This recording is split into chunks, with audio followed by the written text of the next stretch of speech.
Kagulat World, matapos ang napakatinding 2 linggo ni Alexandra Ayala sa North American Hardcourt Swing, hindi muna racket ang unang priority ng Filipina star, kundi mabilis na recharge bago sumabak ulit sa isa pang WTA 1000 battlefield.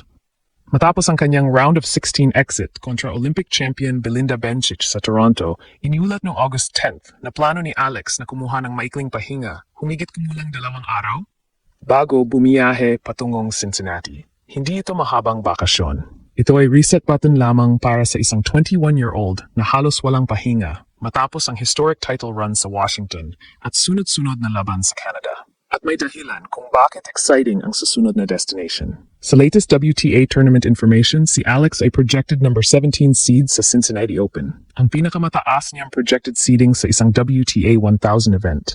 Nasa world number 20 din siya matapos ang Breakthrough Washington Championship kung saan tinalo niya ang sunod-sunod na big names para makuha ang una niyang WTA Tour Singles title. Sa Toronto naman, umabot siya sa round of 16 bago natapos ang kanyang 7-match winning streak laban kay Bencic, 6-4, 6-0. Kaya mga kababayan, huwag isipin na ang maikling pahinga ay pag-atras. Sa ganitong klaseng schedule, recovery mismo ang parte ng laban.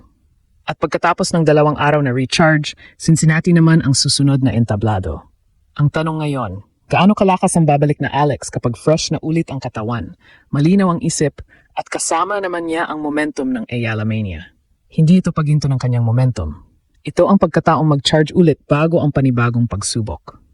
Kung tutuusin, ang pinaka-importanting balita pagkatapos ng Toronto ay hindi lang kung sino ang susunod na kalaban ni Alex. Ang mas malaking kuwento ay kung paano niya hahawakan ang katawan at isip matapos ang isang stretch na halos walang pahinga. Sa Washington, hindi lang basta naglaro si Alex, gumawa siya ng kasaysayan. Ayon mismo sa WTA, ang kanyang title run ay dumaan kina Zheng Qinwen, Leylah Fernandez, Elina Svitolina, Naomi Osaka at Jessica Pegula. Lahat ng nakaharap niya roon ay may elite-level credentials at ang championship ang nag-angat sa kanya sa career high world number 20 at ginawa siyang unang Filipina na pumasok sa WTA Top 20. At isipin ninyo kung gaano kabigat ang run na iyon. Hindi ordinaryong opponents ang pinadaan kay Alex. According to the WTA, bawat Washington opponent niya ay either former Grand Slam finalist o kasalukuyang top 10 player noong tournament. Tinalo rin niya ang top 3 seeds na sina Svitolina, Osaka at Pegula, isang klase ng championship route na hindi basta-basta nakikita sa tour. Pagkatapos noon, imbes na magkaroon ng mahabang celebration at recovery, diretso agad ang trabaho sa Canada. Sa Toronto, nagpatuloy ang momentum. Nakuha niya ang panalo kontra Alicia Parks at pagkatapos ay nakaligtas sa isang mahigpit na 3-set battle kontra Katie McNally. Doon nakita na naman ang trademark fighting spirit ni Alex. Yung klase ng player na kahit mahaba ang rally, kahit sumikip ang scoreline, at kahit kailangan niya mag-adjust sa gitna ng laban, hindi basta bumibitaw. Pero may hangganan din ang katawan. Sa round of 16, hinarap niya si Belinda Bencic, isang experienced elite player at Olympic gold medalist. Natalo si Alex 6-4, 6-0 at doon nagtapos ang kanyang 7-match winning streak. Hindi iyon dahilan para burahin ang ginawa niya sa nakaraang mga araw. Sa halip, ipinakita lang nito kung gaano kabigat ang physical demand kapag sunod-sunod ang deep runs sa professional tour. At pagkatapos ng laban, doon lumabas ang update na gustong-gusto marinig ng mga fans. Magpapahinga muna si Alex. Pero sandali lang. Reports on August 10th said Alex planned a roughly 2-day break bago tumungo sa Cincinnati. May lighthearted side pa nga ang kuwento dahil sa sobrang sikip ng schedule, pati simpleng personal time tulad ng haircut at pag-aayos ng nails ay hindi niya halos may singit. Ibig sabihin, mga kababayan, hindi ito isang mahabang vacation. Recharge lang, tapos laban ulit. At dito nagiging exciting ang Cincinnati. Hindi pupunta ron si Alex bilang isang unknown player na kailangang patunayan muna na kaya niya makipagsabayan. Pupunta siya bilang world number 20, bagong WTA champion at projected number 17 seed sa isang WTA 1000 event. Ibig sabihin, based sa current tournament projection, kabilang siya sa 32 seeds na makakatanggap ng first round bye at magsisimula sa second round. Malaking pagbabago yan kumpara sa stage ng career niya na kailangan niyang dumaan sa qualifiers o agad makabangga ng seeded stars sa opening rounds. Officially, 96 players ang Cincinnati singles field at lahat ng 32 seeds ay may opening round bye. At tingnan din natin ang field. Loaded ang Cincinnati. Kasama sa latest field sina Aryna Sabalenka, Elena Rybakina, Jessica Pegula, Coco Gauff, Mira Andreeva, Linda Noskova, Iga Swiatek, Amanda Anisimova, Elina Svitolina, Marta Kostyuk, Naomi Osaka at mismong si Bencic. Hindi ito tournament na madaling daanan. Pero iyon din ang dahilan kung bakit napakalaking opportunity nito para kay Alex. Sa level na narating niya ngayon, hindi na sapat na sabihin lang na magandang experience ang makaharap ang pinakamahusay. Every round can mean ranking points, confidence, preparation, at isa pang pagkakataong patunayan na ang Washington Championship ay hindi isang one-week miracle. At mayroon pang isang mahalagang detalye. Ang Cincinnati Open ang pinakamalaking WTA 1000 tune-up bago ang US Open.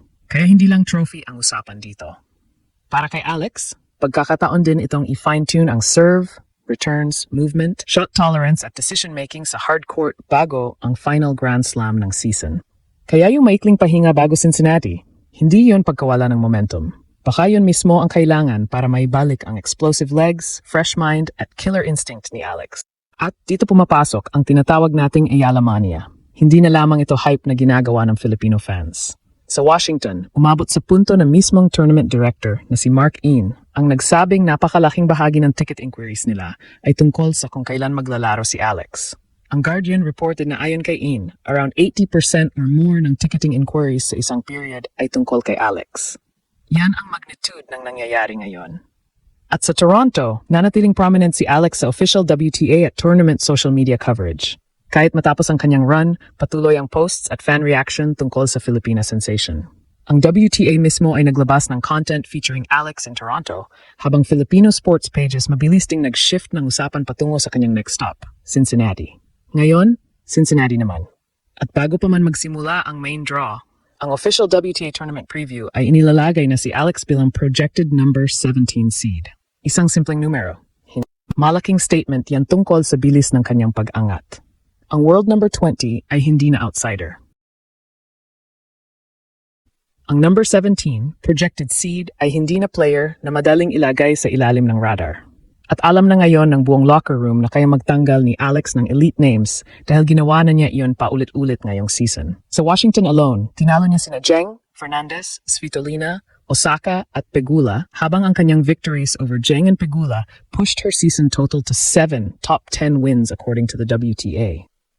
Pero ang pinakamagandang development sa puntong ito ay ang pagkakataon niyang mag-reset. 2 araw lang, pero sa professional tennis, malaking bagay na ang 2 araw na walang match pressure. Walang scoreboard, walang 3-set grind, walang crowd noise na kailangang i-filter. Pwedeng matulog ng maayos, mag-recover ang legs, magpa-treatment, gumawa ng light mobility work, at ibalik ang mental freshness. At tandaan din natin, si Alex ay galing sa isang stretch na nagpabago sa kanyang status sa tour. Mula sa pagiging dangerous young challenger, naging WTA champion siya.